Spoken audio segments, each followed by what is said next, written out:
vous avez été relativement nombreux à essayer de compléter vos manuels concernant le nouveau chapitre qui parle de sexualité et de contraception.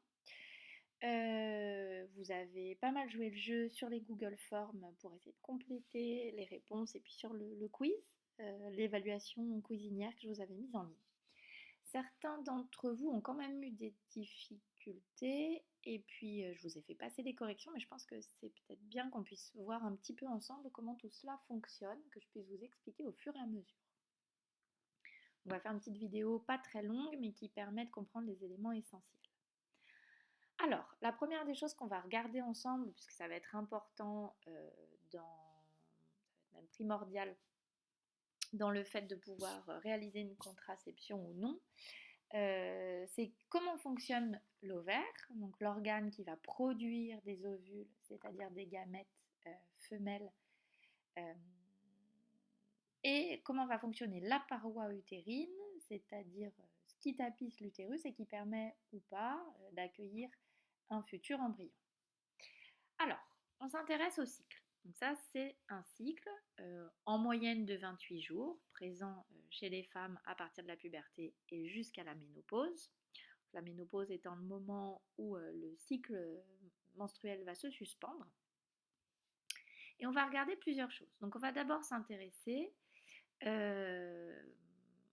l'ovaire. Donc c'est ce qui se situe au milieu. Qu'est-ce qui se passe dans les ovaires entre J1, donc le jour 1 qui va être le premier jour des règles, J14, donc 14 jours après, qui va correspondre au moment de l'ovulation, et puis jusqu'à J28, qui va être la fin du cycle, 28 jours après le premier jour des règles. Donc les ovaires, entre J1 ici et J14, qu'est-ce qu'ils vont faire? Ils vont préparer la maturation d'un ovule. Ok? Donc ça part tout ça d'un follicule qui va mûrir, d'accord? Comme un fruit qui arrive à maturité. Ça s'appelle donc la phase folliculaire, puisque c'est le follicule qui est préparé, qui va donner un ovule.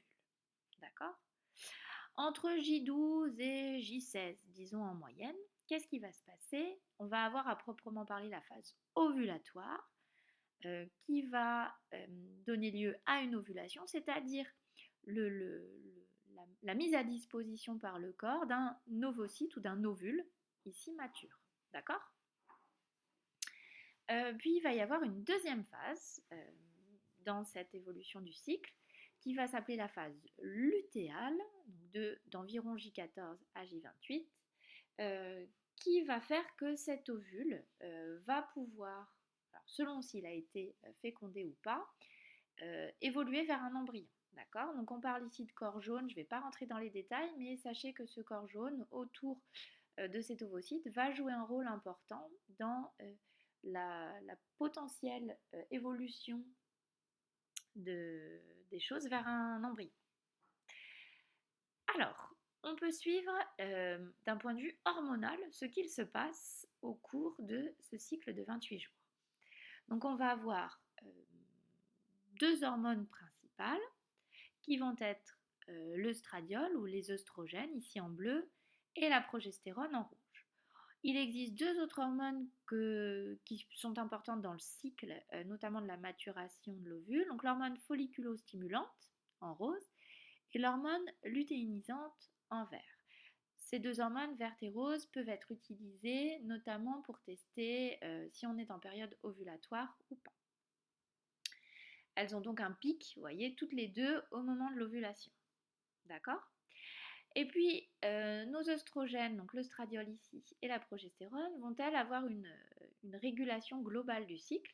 On voit par exemple que les œstrogènes augmentent juste avant l'ovulation, puis commencent à redescendre après cette dernière. Elles vont donc permettre à l'ovule de maturer. Tandis que la progestérone, elle, va rester basse jusqu'à l'ovulation, puis augmenter ensuite pendant la deuxième phase du cycle, entre J14 et J28, pendant la phase lutéale, et cette progestérone va donc jouer un rôle dans la possibilité que va avoir l'embryon, c'est-à-dire l'œuf fécondé, de s'implanter ou pas dans la paroi utérine de la femme. Donc justement, intéressons-nous à cette dernière ligne ici en bas. Donc on vous parle d'endomètre. L'endomètre, c'est la paroi de l'utérus, d'accord? Donc on voit qu'à J1, cette endomètre, cette paroi utérine est assez épaisse, hein, l'épaisseur on la mesure entre le bas et le haut de ce qui est dessiné. Et puis les règles vont faire s'effondrer cet endomètre, cette paroi utérine, puisqu'il est devenu inutile s'il n'y a pas eu fécondation. D'accord? C'est pour ça que les règles sont en fait l'effondrement de cette paroi utérine qui n'est plus utile puisqu'on n'a pas eu de fécondation là avant. D'accord?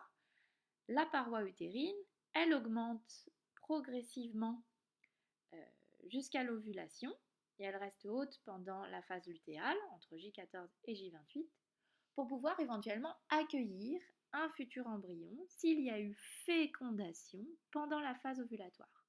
Donc on voit que cette paroi utérine est à nouveau très épaisse pour pouvoir accueillir ce potentiel embryon. À nouveau, à J28, s'il n'y a pas eu fécondation, cette paroi va s'effondrer, on va retrouver du coup des règles. Voilà pour le fonctionnement global.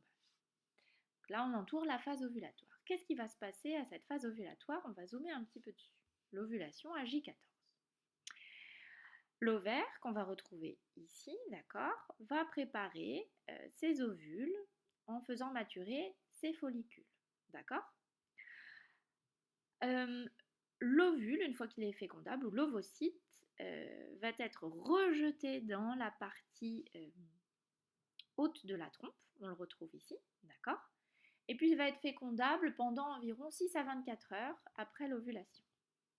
Il va rester dans cette trompe utérine. Qu'est-ce qui se passe? S'il y a eu un rapport sexuel, on peut voir arriver ici un spermatozoïde qui va pouvoir venir à la rencontre de cet ovule, et à ce moment-là, il pourra y avoir une fécondation. Par contre, il se peut aussi qu'il n'y ait pas de spermatozoïde qui arrive, pas de rapport sexuel ou un rapport sexuel protégé. Et à ce moment-là, l'ovule va mourir. Donc deux solutions après l'ovulation. Soit il y a un rapport sexuel fécondant, et il va y avoir une rencontre entre un ovule et un spermatozoïde, et donc une fécondation. Soit il n'y a pas de fécondation, pas de rapport sexuel ou un rapport sexuel protégé, l'ovule meurt et les règles arrivent en J28. S'il y a fécondation, alors l'image est de mauvaise qualité, mais on ne va pas s'intéresser aux écritures, vous allez juste suivre ce que je vous explique. S'il y a fécondation à J14, donc on retrouve notre ovaire qui a émis notre ovule ou ovocyte à maturité. Dans la trompe, dans la partie haute de la trompe, qu'est-ce qu'on voit? On voit ici que le spermatozoïde est arrivé à la rencontre de cet ovule. Okay, il va donc pouvoir pénétrer cet ovule et former ce qu'on va appeler un œuf, ici, la cellule œuf, la toute première. Puis l'œuf fécondé va doucement se diriger vers l'utérus grâce aux contractions de cette trompe, d'accord? Et puis il va continuer à se diviser, d'accord? Donc cet œuf va se diviser en 2 cellules, puis en 4 cellules, puis chacune se divise encore en 2, nous allons arriver à 8 cellules, puis 16, etc. etc. Cet œuf continue de migrer, d'accord, et pendant sa migration, il va se diriger vers la paroi de l'utérus qu'on retrouve ici, la paroi utérine ou l'endomètre. Et il va donc pouvoir venir s'y accrocher et ça va s'appeler la nidation. D'accord? C'est le moment où finalement l'œuf va venir s'accrocher, s'implanter dans cette paroi utérine. Et ça intervient en général, en moyenne, entre 4 et 8-10 jours après la fécondation. Donc pour résumer, fécondation ici, rencontre d'un ovule et d'un spermatozoïde dans la trompe utérine, division de l'œuf, puis nidation de l'œuf dans la paroi utérine. Voilà. Donc si on résume un petit peu ce qui s'est passé, on retrouve le schéma du vagin, du col de l'utérus, des trompes utérines et de l'ovaire. Okay, donc on peut refaire tout le parcours ovulation, fécondation, nidation de l'embryon. Et puis on retrouve ici l'embryon qui grandit jusqu'à devenir fœtus dans le ventre de sa maman, puis un accouchement plus tard. Il existe donc différentes méthodes pour empêcher cette grossesse, le début de grossesse que l'on vient de décrire, d'avoir lieu. Première chose, on peut se situer ici, on peut empêcher les spermatozoïdes de pénétrer dans l'utérus en utilisant par exemple un préservatif masculin ou féminin. Okay, à ce moment-là, les spermatozoïdes ne pourront jamais rencontrer l'ovule. Ils ne remonteront pas dans l'utérus ni dans la trompe. On peut avoir un deuxième dispositif de contraception qui va s'appeler le DIU ou dispositif intra-utérin, on l'appelle aussi stérilet, qui lui va consister à implanter un petit élément en cuivre ou principalement en cuivre, on verra les autres après, qui va empêcher l'anidation, c'est-à-dire que l'œuf, même fécondé, ne pourra jamais trouver sa place dans la paroi utérine. D'accord? Il n'y aura donc pas de grossesse.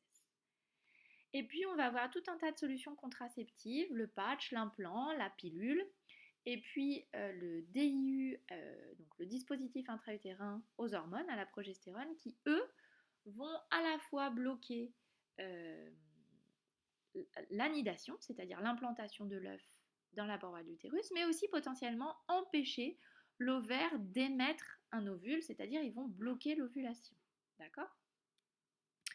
On va donc avoir des contraceptifs qui vont agir de façon mécanique, en empêchant mécaniquement les choses.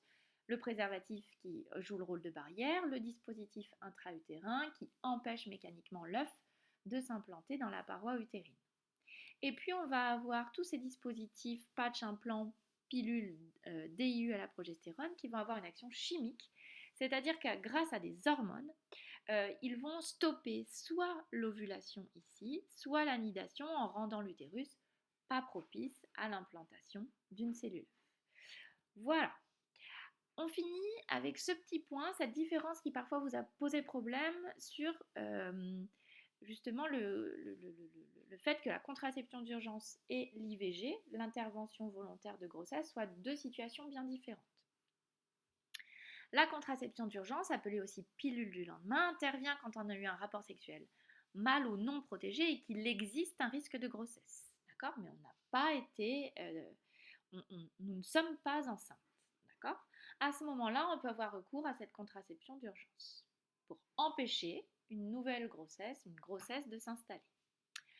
A l'inverse, on va parler d'IVG, d'interruption volontaire de grossesse, dans les 12 premières semaines d'aménorrhée, d'accord, qui suivent donc l'absence de règles, l'absence constatée de règles. Donc, dans ce cas-là, on va être face à une grossesse non désirée, d'accord? Donc la grossesse est déjà en place et on ne veut pas la continuer ou la mener à terme. Donc on a vraiment un début de grossesse qui est confirmé et on dispose de ce délai de 12 semaines légales d'aménorrhée pour pouvoir réaliser un IVG. Voilà, j'espère que ça vous a permis de revoir plus en détail votre chapitre et de mieux comprendre les choses. À très bientôt!